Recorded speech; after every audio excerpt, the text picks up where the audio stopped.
Your Ekona man, your Ngi man, your Bakore man, your Bamenda man, and proudly so your Anglophone brother. You're welcome on this platform.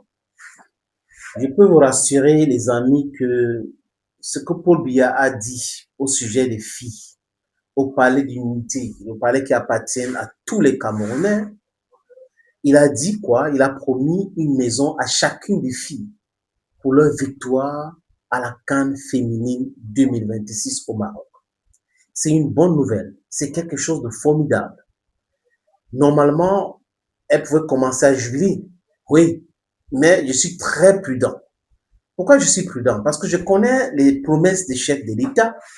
Je connais les promesses politiques au Cameroun. J'ai pris ça avec beaucoup de pincettes. Je vous explique. Les filles, vous avez le droit de jubiler, de dire oui, oui, oui. Mais avec une certaine expérience ou une expérience certaine, des discours, des promesses de Paul Barthélemy Biaby Vondor, c'est que certains ne se réalisent pas. Pas parce qu'il n'a pas la volonté de le faire, mais parce que des gens à qui il a demandé de suivre les différents projets ne veulent pas le faire. Je ne suis pas en train de le disculper, parce qu'un président, ça se travaille, c'est sur le terrain. Un président ne reste pas au bureau et laisser les autres travailler. Si vous faites ça, des prévaricateurs, des jouisseurs, des voyous qui, c'est le cas aujourd'hui, vont pratiquer le vampirisme politique et ils vont boire le sang de ces différents projets. Les Lions sont entrés dans l'histoire en gagnant la CAN pour la toute première fois. Je crois que c'est le trophée continental que le Cameroun attendait encore, parce que footballistiquement parlant, le Cameroun a déjà presque tout gagné. Avec Samuel Eto'o, on a gagné les CAN jusqu'au Nigeria, on a gagné les Jeux Olympiques, on a. Donc, il y avait une équipe formidable. Actuellement, ces lions-là sont jeunes, percutants, intelligents, perspicaces. La défense, au milieu du terrain, à l'attaque et le gardien de but, formidable. D'ailleurs, Paul Biya a rendu hommage à Monique Ngok et à Michael Biyina et aussi à Samuel Eto'o, président de la Fédération camerounaise de football. Mais les amis, revenons à nos moutons. La maison que monsieur le président Paul Biya a promis à cette fille-là, les filles-là n'auront pas cette maison. Je répète, elles n'auront pas cette maison. Si et seulement si le projet là est donné à ceux qui sont à la présidence de la République, surtout au secrétariat général. Si c'est au secrétaire général de travailler sur le projet de donner la maison à chacune de ces filles-là, il faut oublier le projet-là. J'ai eu l'expérience des task force.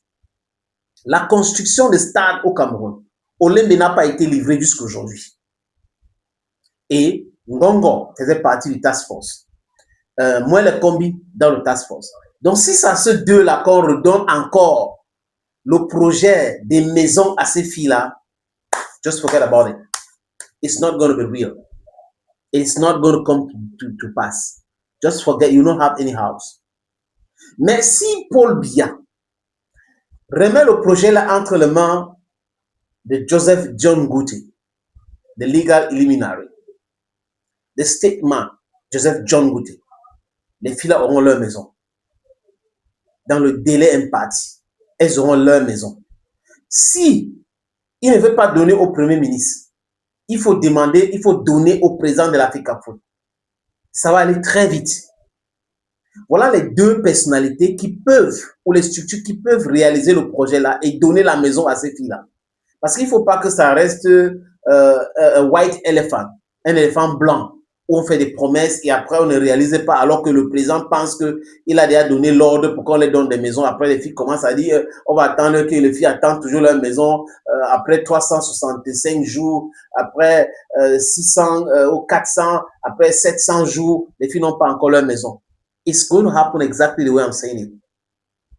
Parce que les mêmes gens qui ont pris le projet autoroute Douala-Yaoundé et bouffé ça, les mêmes gens qui ont bouffé le projet des infrastructures au Cameroun, les mêmes gens qui bouffent le projet de l'électricité, l'électrification du Cameroun, les mêmes gens qui bouffent le sous-sol du Cameroun, si on leur remet un autre projet par cupidité, vous savez, nous sommes dirigés par la kakistocratie, la gouvernance par l'incompétence. Et les incompétents se comportent exactement comme ça. Pourquoi c'est à elles? Pourquoi? Moi, je veux, où est mon pourcentage dedans? Où est ceci? Si je n'ai pas mon intérêt dedans, je ne peux pas, je ne veux pas travailler, je ne veux pas faire ceci. Les filles, j'ai vu des vidéos où les filles étaient en train de jubiler. C'est bien, c'est beau, c'est chouette, c'est agréable, c'est acceptable, c'est compréhensible. Vous êtes bataillé, vous avez tout donné, c'est bien. Mais seulement les promesses politiques et les promesses des politiciens engagent ceux qui y croient.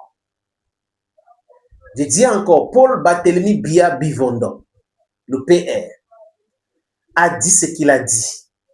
Et il pense ce qu'il a dit, pour être honnête. Maintenant, je suis au niveau de l'exécution. Et parce que j'ai une petite expérience avec un certain âge, je sais ce que les uns et les autres ont dit, ce qu'ils ont déjà fait. Je sais ce que les autres ont déjà fait. Je sais ce qu'ils peuvent faire. Donc, je me méfie. Donnez la maison aux filles là. Ne commencez pas à des tracasseries. Il y a quelqu'un qui m'a dit que le sénateur, les maisons sont déjà là. Il parle des logements sociaux. Je ne sais pas. Si c'est le cas, les logements sociaux à Yaoundé ou à Douala, je n'en sais rien parce que ces logements ont été construits par l'État pour vendre aux particuliers. Donc, si les maisons ont été construites pour vendre, l'État aussi peut décider de dire, OK, le pays était très content des filles, on peut les donner des maisons, elles deviennent propriétaires maison. OK.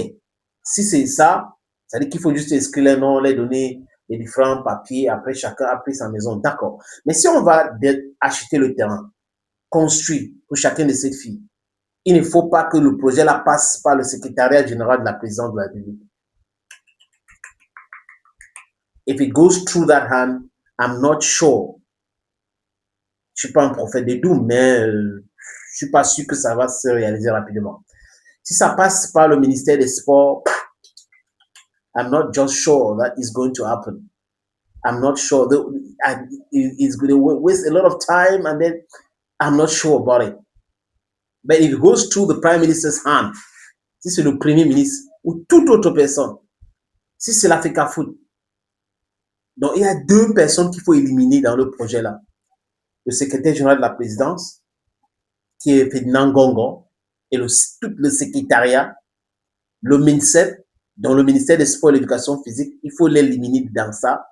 Si on élimine les deux là, d'ici quelques mois, vous aurez vos maisons, les filles. Ouais. Et je suis content pour vous, hein. Je suis très, très content pour vous. Mais je lance cette alerte-là pour que vous compreniez très bien. Le jour où vous allez, on va vous dire que c'est le secrétaire général qui va gérer ça ou c'est le MINSEP qui va gérer ça. Sachez que c'est déjà cuit.